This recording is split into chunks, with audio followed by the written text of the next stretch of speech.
Hello?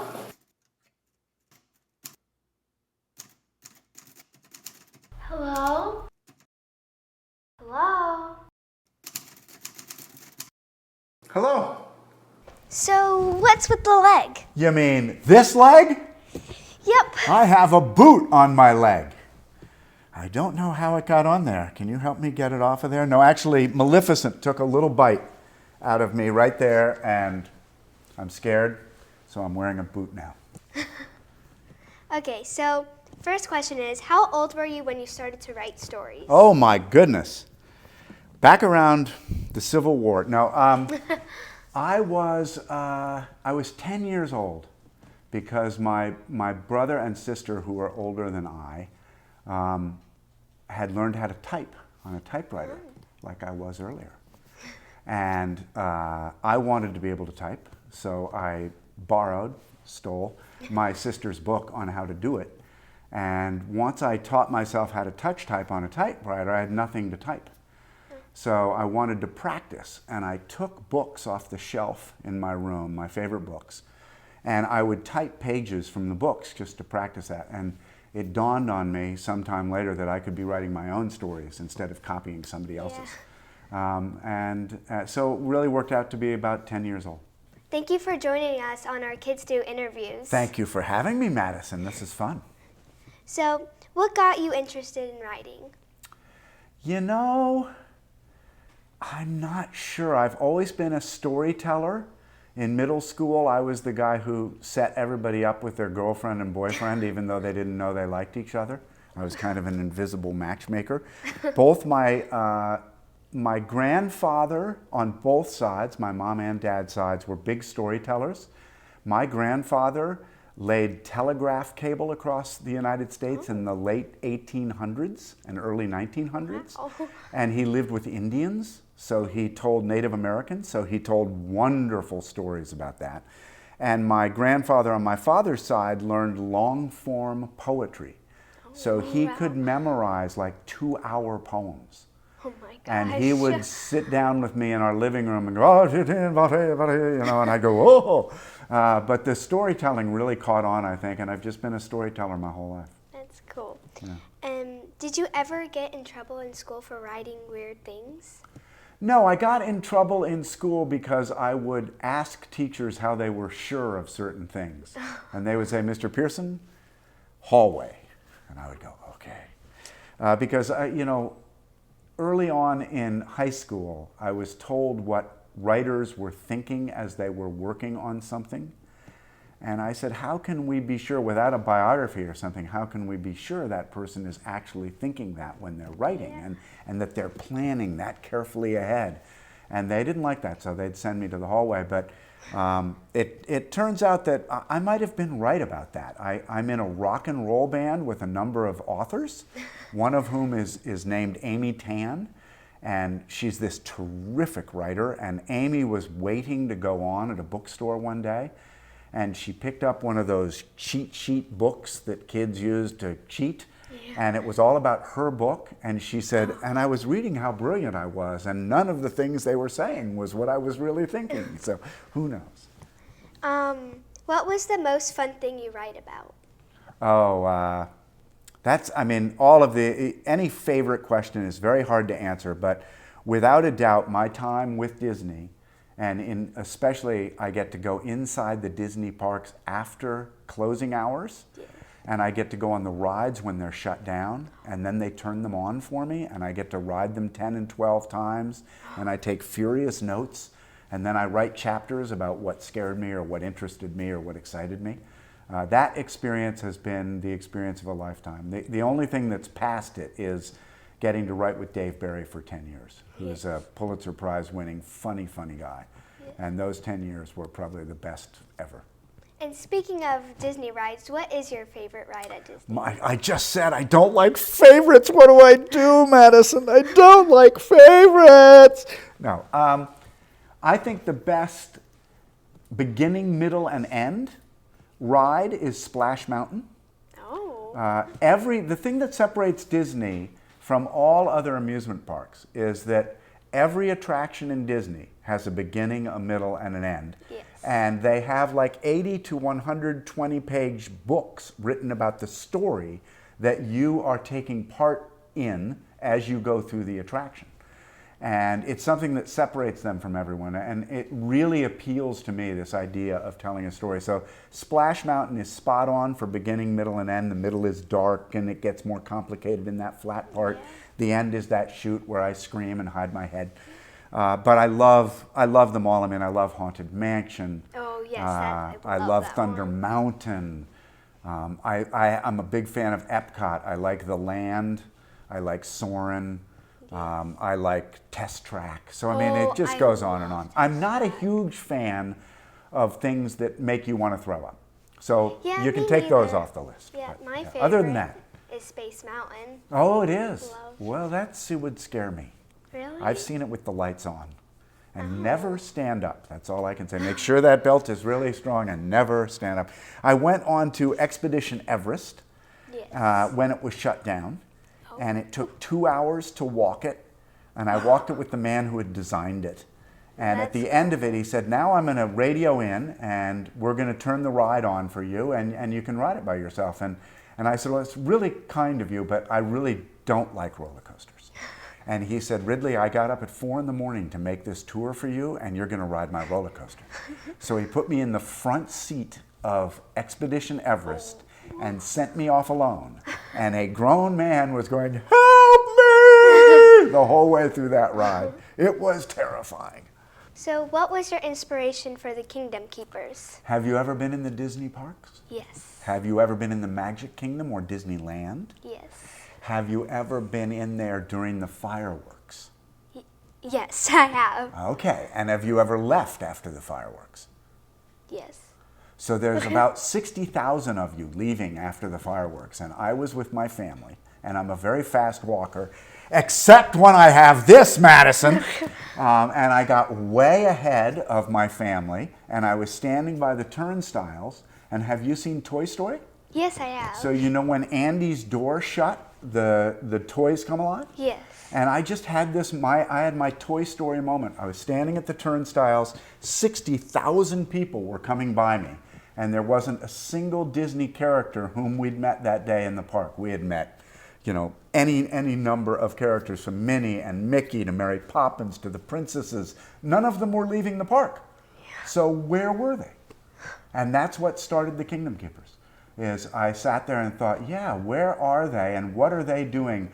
And I could see Mickey, when the last human being left the park, I could see Mickey's door at that time he had a little house over, and I could hear the door going, and Mickey peering out and going, are they gone yet? And that once we were gone, that whole place came to life, and what would that world look like? And that became the Kingdom Keepers. So the 5 main characters in your stories have different personalities. What makes them get along? I've never been asked that, Madison. That's a great question. They don't always get along, but I think what keeps them together is their love of Disney and the fact that these overtakers, people who want to take over the park, which is Maleficent and others, are likely going to succeed if they don't work as a group. I'm a big team player. I really like the idea of team play. I performed in bands since my college years, and that means everybody in the band has to contribute and has to do well. So I didn't want to write a story about one kid sneaking into the parks after hours. I really wanted to make it a team and show that, you have talents and I have talents and everybody has different talents, but when we pool them together, we can get a lot done. Yes. And that's really what the Kingdom Keepers is about, is pooling their talents. Sometimes they don't like each other a little bit, but they can still focus on the job and hopefully get it done and save the parks. Teamwork is the dream work.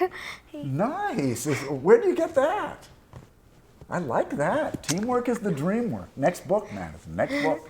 How many Kingdom Keepers novels have you written, and are you planning to write any more? I've published 10, 7 in the first series and 3 in the Return series, which goes back to 1955. And I'm planning 3 more that go 20 years in the future in Epcot.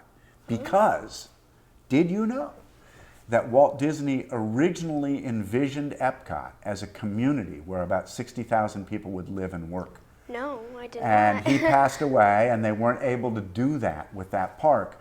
And I've had so much fun writing the Kingdom Keepers that I thought it would be terrific to take one of Walt's dreams that couldn't come true, because he was all about dreams, Yes. and through fiction make it come true. So the next series, The Kingdom Kids, is about the children of the Kingdom Keepers, and they live in this community in Epcot about 20 years from now, and they get caught up with the Overtakers, who should have been out of the way. So you'll have to read to figure out how that happened. What do you think makes a great mystery? Ooh, a great mystery. Well, all stories are about character. You can have the greatest idea for a book ever, but if you don't have a character that we care about, like Harry Potter, Yes. you can write a book about a boy going to wizarding school and it won't be any good. If you think about the characters that J.K. Rowling creates in that series, they're all so wonderful, and you either love or hate them all. Yeah. And that's really important. So I think in a mystery, you have to get the reader to want what the person trying to solve the mystery wants, whatever that solution is. And then I like the fact that you get all the pieces that you need early on in the story. But if I do my job right as an author, you don't know I've given you those pieces. So in the first Kingdom Keepers book, they're trying to solve a quest. They're given this long poem, and they're trying to solve this thing. It's called the Stonecutter's Quill. And it's really a big mystery. But I don't think any one of them alone could have solved it. They have to use each of their talents to figure this out. But they all want the same thing. They want to solve what that poem says and what it means. And hopefully they do. What's your advice to kids who want to write books? Oh, this is a good one. The first thing is like we were talking about, you can't just have an idea for a book. You need a beginning, middle, and end. Even if it's a short story, even if it's a story for class, you have to have a beginning, a middle, and end, and that's the hardest part of writing. Yeah. You can have an idea, but figuring out what the story is, how does it start, how does it complicate in the middle, and how do I get out of the story, especially, how does it end? I always have an ending in mind when I write one of my novels. I may change it 4 times by the time you read it, but I have had an ending that I wrote, and then I go, you know, I like that, but it's not really good enough, and I back up 100 pages and rewrite the whole thing. The other thing is to dedicate time to writing. Take a half hour a week, turn off your phone, turn off the TV, and sit somewhere and write, or an hour or 3 hours, or like I do, I work about 50 hours a week without distraction, and that's really important. But the most important thing is a 4-letter word. We allowed to say 4-letter words? It's read. You have to read, read, read to be a good writer. How many secret Mickeys have you found? Hidden Mickeys? Yes. Well, they gave, the Imagineers gave me a book on the hidden Mickeys. And so I know where they're all located, but I discovered tons in the first probably 6 months I was working with Disney, and I decided to put them into the first book, Disney After Dark, and have them part of the mystery. And I apparently got so off on that track that my editor came in after I had finished the book and said, you know the hidden Mickey thing? And I went, yeah, isn't it exciting? And she said, we're cutting all of that out of the book. So we cut about 80 pages out of the book, all that had to do with hidden Mickeys. One of these days, I'm going to write a Disney book that has to do with hidden Mickeys. Have you been on the top of the castle where there's might be a basketball court? Yeah, that's not the castle. Not the castle, Yeah. the mountain. Matterhorn. Yeah. Yeah, I have been in there. Right. Is there... And you know what was really cool? To write Disney After Dark, they let me into Cinderella's castle in the Magic Kingdom. And at that time, they took me through a little gift shop, and then they took me into a storage room, and we went out the back door of the storage room and into a hallway, and we faced the smallest elevator I've ever seen, smaller than anything in Europe. It fit 2 people like this. And we got into this elevator, and we went all the way up in the castle. And it turned out it was an apartment that they were building for Walt Disney before he passed away. And at that time, they didn't have any use for it, so I met the fairy godmother up there who was waiting to go do a show, which was exciting. And then later, they turned it into a dream suite up there, and they gave one family a day for a year the right to spend the night up there. And it's beautiful up there. So that was a really sort of magical, amazing thing. And I also got to go into the utilidors. The Magic Kingdom is built on top of swamp.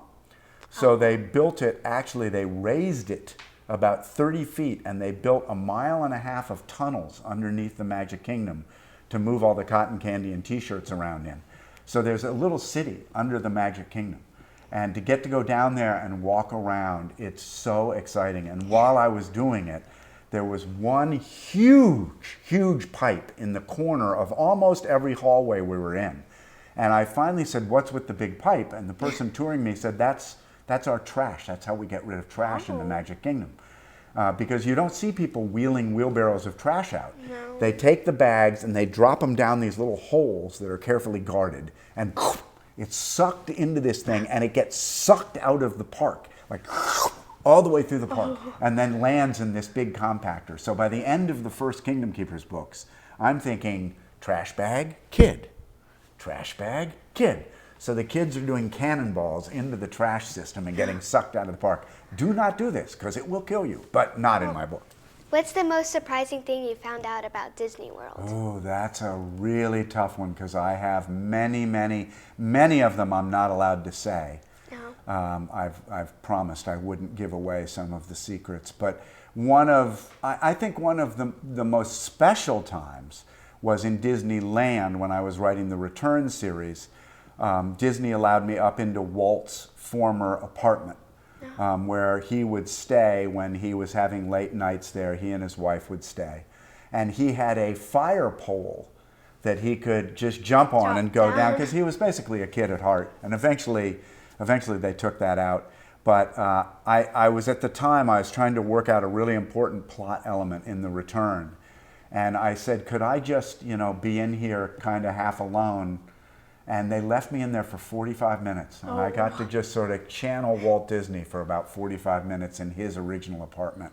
And that was, talk about magical. That was really magical. Thank you for joining us on the Kids Do Interviews. Thanks for inviting me into the stew.